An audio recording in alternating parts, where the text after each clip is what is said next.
Bonjour et bienvenue sur Argentique 2.0. Aujourd'hui dans ce nouvel épisode, je vais vous présenter un petit film qu'on ne trouve pas partout, le Catlab 80 ISO, et je vais l'essayer dans le format 120 avec le Pentax X7.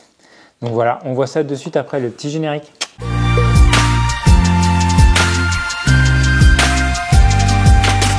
Si vous découvrez la chaîne avec cet épisode, je m'appelle Thomas et c'est moi qui anime le blog et la chaîne YouTube Argentique 2.0.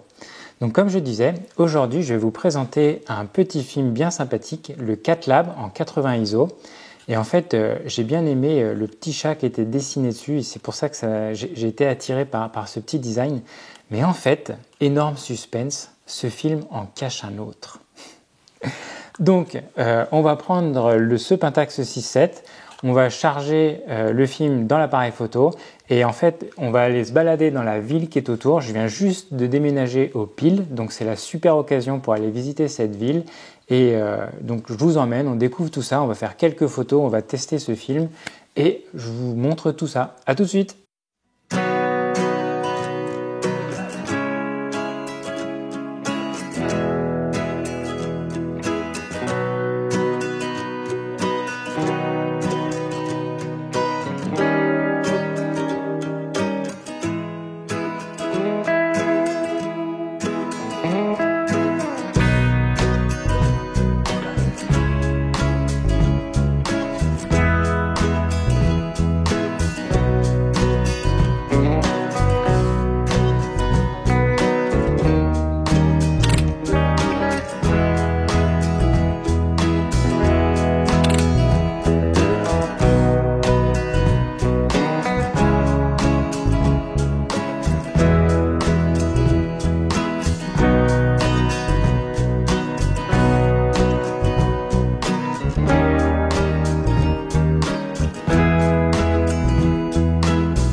Voilà, j'espère que vous avez bien aimé cette petite balade dans un village du sud de la Drôme provençale.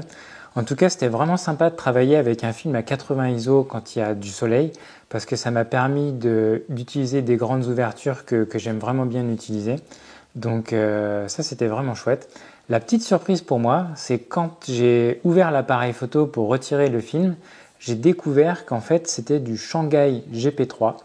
Et du coup, dans l'introduction, quand je vous disais qu'en fait j'allais tester deux films, eh bien c'est ça, le Catlab 80 est en fait du Shanghai GP3. moi, j'aurais pas utilisé du Shanghai GP3 dessus parce que j'avais eu vraiment des mauvais retours quand il était sorti. C'était du film qui était trop fin et il n'était pas facile à mettre sur les spires. J'avais pas vraiment entendu des bonnes choses. Ils ont eu aussi des problèmes avec le papier qui laissait des traces sur le film. On voyait en fait au scan les traces du papier. Donc vraiment pas de bon retour. Mais là, j'ai vraiment été agréablement surpris. Là, vraiment, pas de problème. Je crois qu'ils avaient fait quelques petites modifications. Et du coup, voilà quoi.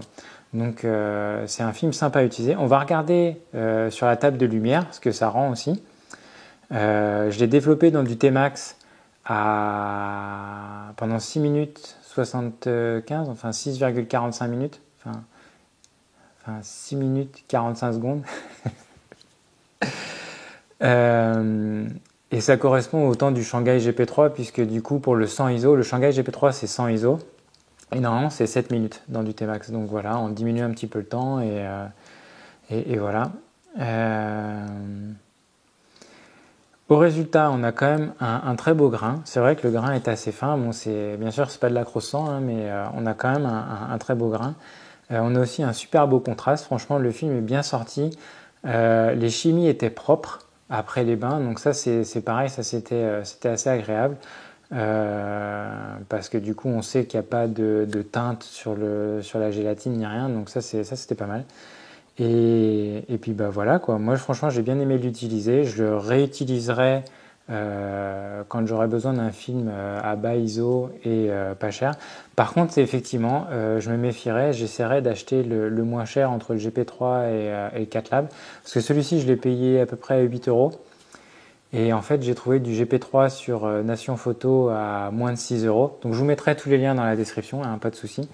Mais en fait, voilà, quoi, c'est bon à savoir. Et du coup, si vous voulez essayer, n'hésitez pas. Hein, c'est franchement un film sympa et pas très cher. Donc du coup, voilà, feu fuego quoi. Si vous avez bien aimé cette vidéo, petit pouce vers le haut. Abonnez-vous à la chaîne si vous n'êtes pas encore abonné. Et puis, on se retrouve très prochainement pour une autre vidéo. Ciao, à bientôt!